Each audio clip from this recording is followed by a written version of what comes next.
प्राचीनता की परछाइयों में आखिर क्या मौजूद है? जब आप इस परछाई को गौर से देखते हो तो यहाँ आपको अनंत काल से गूंज रही भारत की सबसे पुरातन संस्कृति और ज्ञान का महारत्न दिखाई पड़ता है, जो रत्न अविरल भाव से न जाने कितने हजारों लोगों द्वारा नष्ट किया गया था, पर इस महारत्न की चमक कभी भी फीकी नहीं पड़ी। यही वजह है दोस्तों कि आज के इस आधुनिक समय में मैं वीडियोस के माध्यम से इन चीजों के ऊपर बात कर पा रहा हूँ, ऐसी चीजों का अध्ययन कर पा रहा हूँ जो ज्यादातर गोपनीय है। प्राचीनता के इसी परछाइयों में हमें रस विद्या का रत्न मिलता है। आप इसे रस विज्ञान कहो या कुछ भी कहो। संस्कृत के उसी गोपनीय श्लोकों के कहीं बीच रस विज्ञान के बारे में ये बात लिखी हुई थी।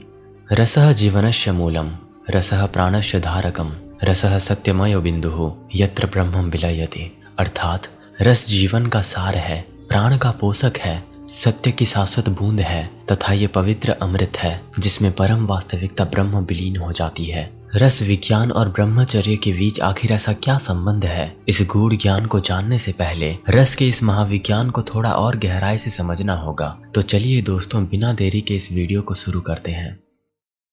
संस्कृत में दोस्तों रस शब्द के कई अर्थ हैं। सार कह लो, स्वाद कह लो या तरल पदार्थ कह लो। अमृत, आनंद, सौंदर्य की भावना और यहाँ तक कि दिव्य आनंद को भी रस कहा जाता है। ये सूक्ष्म सार है जो सभी जीवित प्राणियों में प्रवाहित होती है। आपको ये भी पता होना चाहिए कि रस की अवधारणा व्यापक और मल्टी डायमेंशनल है, जिसमें शारीरिक, भावनात्मक, सौंदर्य और आध्यात्मिक क्षेत्र शामिल है। विभिन्न प्रकार की परंपराएं रस को अलग अलग तरीकों से परिभाषित करती हैं। आइए दोस्तों, उन्हें एक एक करके गहराई से जानते हैं। पहले हम जानते हैं आयुर्वेद के रसों के बारे में, क्योंकि आयुर्वेद भोजन से मिलने वाले रसों की बात करता है जिसका शरीर और मन पर बहुत गहरा प्रभाव पड़ता है। आयुर्वेद में रस का मतलब मुख्य रूप से भोजन के स्वाद और शरीर और मन पर उसके प्रभाव के बारे में है। इसमें 6 मूल रस हैं, जिनमें से प्रत्येक हमारे स्वास्थ्य और ऊर्जा में संतुलन बनाए रखने के लिए महत्वपूर्ण भूमिका निभाते हैं। पहले आता है मधुर रस। मधुर रस माँ के आलिंगन की गर्माहट की तरह है, जो मीठा रस पोषण करता है और ऊर्जा को शांत करता है, ताकत बढ़ाता है, प्रतिरक्षा बनाता है और मन को शांत करता है। उदाहरण के लिए दूध, शहद या फल मधुर रस की कैटेगरी में आते हैं। दूसरे नंबर पर आता है अम्ल रस। आकाश में चमकने वाले बिजली की तरह ये इंद्रियों को जागृत और तेज करता है। इसका प्रभाव पाचन को उत्तेजित करता है और भूख बढ़ाता है और शरीर को तरोताजा करता है। उदाहरण के लिए नींबू, दही, इमली जैसे खाद्य पदार्थ अम्ल रस की कैटेगरी में आते हैं। तीसरे नंबर पर आता है लवण रस। समुद्र की लहरों की तरह नमकीन रस कठोरता को घोलता है और तरलता लाता है। इसका प्रभाव दोस्तों स्वाद की अनुभूति को सुधार करता है, नमी बनाए रखने में भी मदद करता है, लेकिन अधिक मात्रा में सूजन और उच्च रक्तचाप का कारण बन सकता है। उदाहरण के लिए नमक, समुद्री शैवाल और खनिज युक्त पदार्थ लवण रस की कैटेगरी में आते हैं।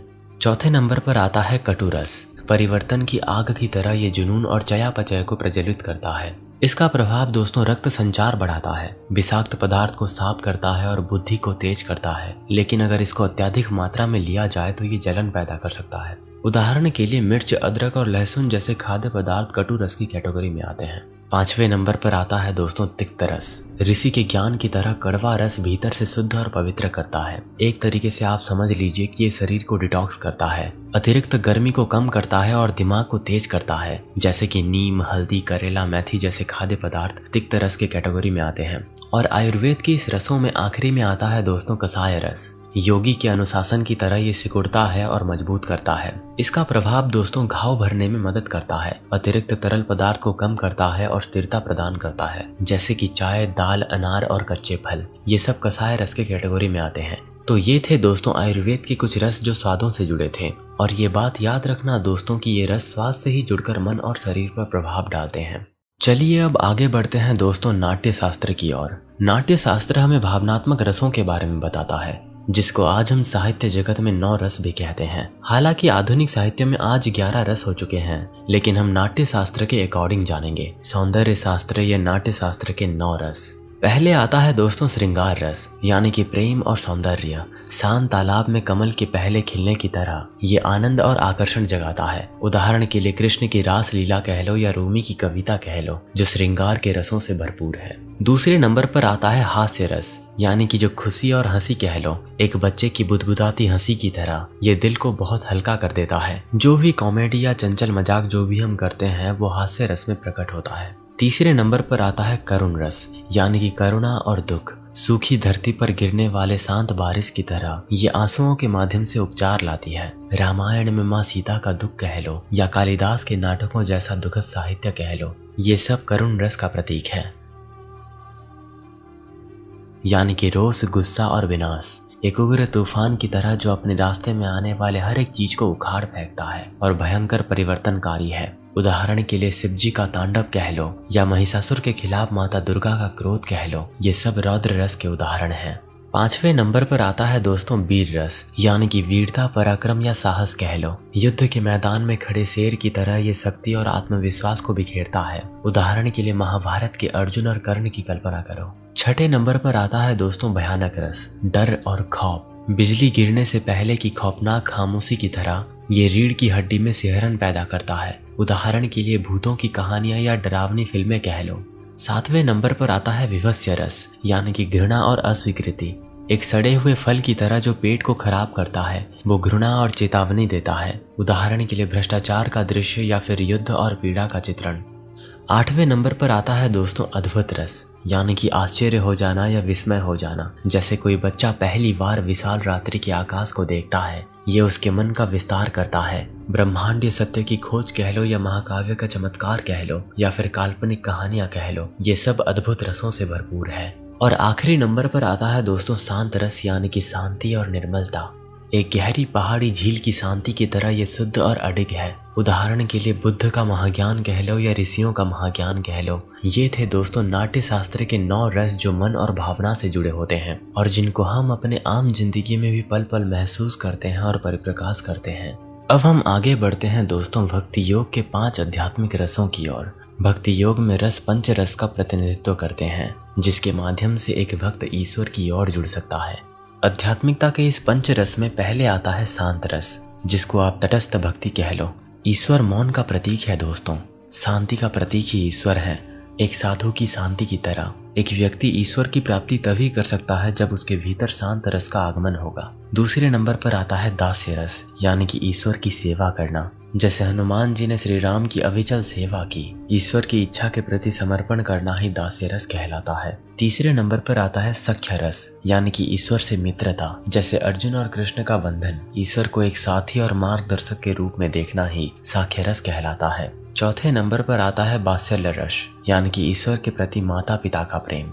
जैसे माता यशोदा का कृष्ण के प्रति प्रेम था, भगवान का एक बच्चे के रूप में पालन पोषण करना वात्सल्य रस कहलाता है। 5वें नंबर पर आता है माधुर्य रस, यानी कि दिव्य प्रेम। भक्ति का उच्चतम रूप जैसे राधा का कृष्ण के प्रति प्रेम था, दिव्य मिलन के पूर्ण समर्पण की तरह यह आध्यात्मिकता के रस विभिन्न तरीकों से दर्शाती है, जिनमें हम ईश्वर चेतना या उच्चतर स्व से जुड़ सकते हैं। आयुर्वेद शरीर को नियंत्रित करने वाले 6 रसों की शिक्षा देता है। नाट्य शास्त्रों में 9 रसों का वर्णन है जो भावनाओं को नियंत्रित करता है। भक्ति योग 5 रसों का प्रकट करता है जो ईश्वर के साथ हमारे संबंध को परिभाषित करते हैं। अंततः रस ही जीवन का सार है। हम जो कुछ भी अनुभव करते हैं, भोजन, भावनाएं, रिश्ते, कला और आध्यात्मिकता सब रस से युक्त हैं। रस को समझना ये समझना है कि जीवन हमारे माध्यम से कैसे बहता है और हम कैसे कच्चे अस्तित्व को चेतन अनुभव के उत्कृष्ट कृति में बदल सकते हैं। एक पल के लिए कल्पना करें कि आपका शरीर नदियों का एक विशाल नेटवर्क है, जिसमें प्रत्येक धारा जीवन देने वाले तरल पदार्थ से भरी हुई है। आयुर्वेद और गूढ़ परंपराएं एक ही आवश्यक धारा की बात करती हैं, जो हर कोशिका को पोषण देती है और हमारी चेतना को जीवंत करती है। वे इसे रस कहते हैं, जीवन का सार या रस। लेकिन ये कोई साधारण रस नहीं है। रस वो मौलिक जीवन शक्ति है जो आपकी त्वचा के नीचे बहती है और आपके दिल की धड़कन के पीछे गूंजती है। ये फिजिकल नहीं है दोस्तों, ये एक सूक्ष्म शक्ति है जो न केवल आपके शारीरिक अंगों को बल्कि आपके भावनात्मक और आध्यात्मिक अस्तित्व के मूल को पोषण देती है। जब हमारा रस पोषित होता है तो हम स्वास्थ्य से चमकते हैं, हमारी आंखें चमकती हैं, हमारे रचनात्मक विचार प्रवाहित होते हैं और शांत संकल्प की भावना हमारे कार्य का मार्गदर्शन करती है। लेकिन जब रस समाप्त हो जाता है, खराब आहार, लगातार तनाव, बेलगाम लालसा या भावनात्मक उथल पुथल के कारण ये एक सूखी नदी की तरह हो जाती है। हमारा आंतरिक परिदृश्य सूख जाता है और उजड़ जाता है। हम अपनी चमक यहाँ तक कि अपनी इच्छा शक्ति भी खो देते हैं। हम खालीपन के दायरे में फिसल जाते हैं और उस खालीपन में हम त्वरित समाधान के भ्रम का आसान शिकार बन जाते हैं। ब्रह्मचर्य रस को संरक्षित और उन्नत करने के लिए आवश्यक स्थिरता और ध्यान प्रदान करता है। ये सुनिश्चित करता है कि इसकी ऊर्जा क्षणभंग और सुखों में नष्ट ना हो, बल्कि उच्च सृजन में प्रवाहित हो, अभिव्यक्ति या गहन आध्यात्मिक बोध के माध्यम से। आयुर्वेद में ये कहा जाता है कि जब रस की खेती और सुरक्षा की जाती है तो ये एक पवित्र शोधन से गुजरता है, अंततः ये ओजस में परिवर्तित हो जाता है।